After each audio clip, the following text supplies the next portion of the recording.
मैं ये पूछ रहा हूं कि आप कह रहे हैं कि इस मामले, इस पूरे चुनाव में पाकिस्तान की एंट्री इसलिए ताकि बीजेपी 10 साल की रिपोर्ट कार्ड से भागे, लेकिन तारीफ तो पाकिस्तान किसी और की कर रहा है और बीजेपी उस पर हमलावर है कि भैया ये पार्टनरशिप खुलकर सामने आ चुकी है।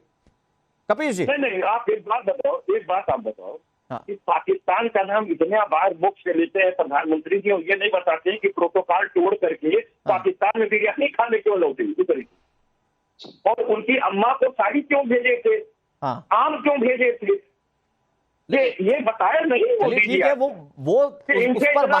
उस पर बात तो एसएन सिंह करेंगे, लेकिन आज के समय में भारत और पाकिस्तान के रिश्ते किसी से छिपे नहीं है। और फवाद चौधरी जो वहां के बड़े नेता हैं वो तारीफ कर रहे राहुल गांधी। ठीक है, मैं नाजिया जी आपके पास आ रहा हूँ। नाजिया जी, ये जजिया जिहाद शरिया, ये चुनाव क्या इस दिशा में जाता हुआ दिख रहा है, और अगर जा रहा है तो कौन ले जाने की कोशिश कर रहा है? देखिए, कांग्रेस और इंडिया अलायंस ने अपने मैनिफेस्टो से ही ये साफ जाहिर कर दिया था कि वो मुस्लिम लीग का प्रचार कर रहे हैं। पॉइंट नंबर 7 में कांग्रेस के मैनिफेस्टो में ये लिखा हुआ है कि वो आएंगे तो मुसलमान अपने हिसाब से खाएंगे, पहनेंगे और जिएंगे। मैं मुसलमान हूँ, मेरा नाम नाजिया इलाही खान है। सैफ भाई चुप हो जाइए, इस्लामिक तरीके से आप मेरे भाई नहीं हो सकते, लेकिन चुप हो जाइए ना।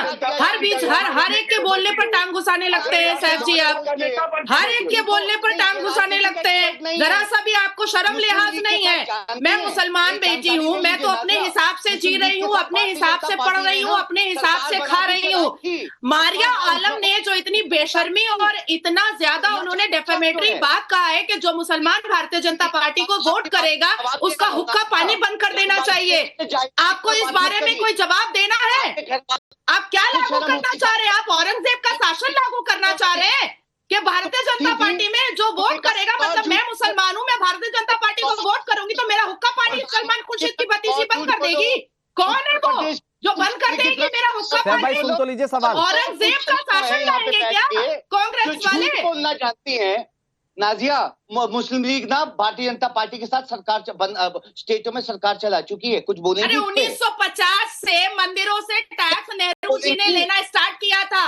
अजमेर शरीफ से भी टैक्स लीजिए ना, 15-15 हजार का एक चादर चढ़वाया जाता है, चांदी का गेट लगवाया जाता है, अरबों खरबों की संपत्ति तो वक्फ बोर्ड के पास है, तो मस्जिदों से भी लीजिए ना, काहे नहीं लेते हैं? एक तरफा राजनीति काहे करते हैं? छोड़ो मूवमेंट जो ब्रिटिशर्स के लिए बनाया गया था उसके खिलाफ थे ये लोग, जानती हैं नाजिया? आप मुझे मत सिखाइए, आपसे ज्यादा किताबें मैं पढ़कर बैठी हुई हूँ और आपसे ज्यादा ऐतिहासिक जजमेंट। ठीक है, मैं कह रहा हूँ पर्सनल नहीं, मैं कह रहा हूँ पर्सनल लड़ाई नहीं करते हैं। नाजिया जी चुनाव के परिप्रेक्ष्य में बताइए कि क्या यहाँ पर जजिया जिहाद या शरिया इसको अपने अपने हिसाब से बुनाने की कोशिश है क्या चुनाव में राजनीतिक पार्टियों की तरफ से? देखिए, ये जितनी इंडिया अलायंस के जो जोट इन लोगों ने किया है, इन लोगों ने जिहाद जैसा लफ्ज श्रीमती ममता बनर्जी ने भी कहा, रैली में कहा है, सर पे आंचल रख के कहा है कि जो भी मुसलमान भारतीय जनता पार्टी को वोट करेगा उसको अल्लाह माफ नहीं करेगा। आप सोचिए, अल्लाह इसीलिए बैठा है कि कौन भारतीय जनता पार्टी को मुसलमान वोट कर रहा है। जजिया जैसा शब्द, जिहाद जैसा शब्द, जो हुक्का पानी बंद करने जैसा शब्द, आप बताएं कि ये लोग हम भारत में बैठे हैं, संविधानिक देश में बैठे हैं, ना पाकिस्तान की गलियों में बैठे हैं। इंडिया अलायंस ने तो यह साबित किया है अपने स्पीच के माध्यम से कि हमें लग रहा है कि हम पाकिस्तान का भाषण सुन रहे हैं। मैं एक लंबी सूची सामने रख सकता हूँ नाजिया, क्या बोलना चाहेंगी उस पे भी? कैसे स्टेटमेंट? पार्टी के प्रतिनिधियों ने दिए, ये जो सारी बातें उठी हैं, चाहे वो जजिया हो, चाहे वो शरिया हो, चाहे वो दूसरी जगह जैसी चीजें हो, ये सिर्फ बातें इसलिए उठी ताकि मुद्दे भटकाए जाए चुनाव। लेकिन मुद्दे पर बात करें एसएन सिंह जी, में जब आप अपराधी के साथ खड़े होकर ये कहेंगे कि वो जहर नहीं जाएगा, उसकी कुर्बानी जहर नहीं जाएगी, वोट करिए, तो लोग सवाल जो पूछेंगे किस मुद्दे की बात करते हैं, किस विकास की बात करते हैं? कौन समाजवादी पार्टी इस मुद्दे की बात करती है जिसके समय में 700-700 दंगे होते हैं, जिसके समय में बीजेपी धारा 500 असलों के साथ 5 दिन तक नंगे नाच करता है, जो दंगे कराते हैं। आज मुद्दे की जब आप बात करेंगे तो प्रदेश की जनता जानती है।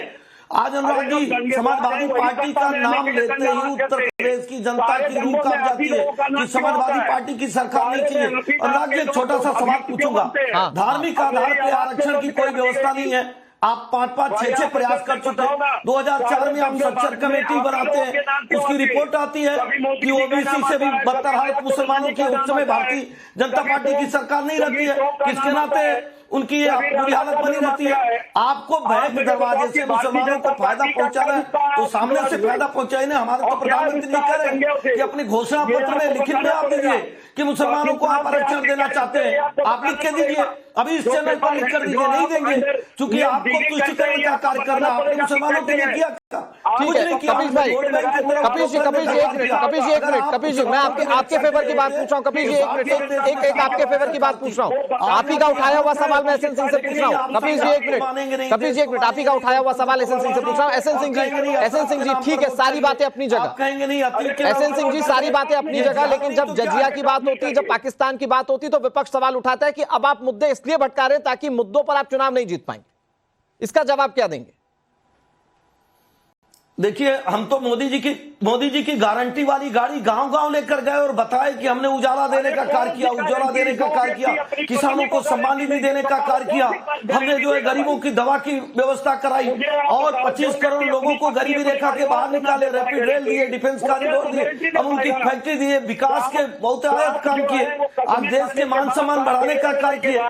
लेकिन जब मुद्दे पर ये लोग नहीं आएंगे तो क्या करेंगे? भगवान राम को गाली देंगे। अरे मैं कह रहा हूँ 370 जैसी धारा समाप्त होनी चाहिए थी कि नहीं होनी चाहिए थी, जिसको हमने किया।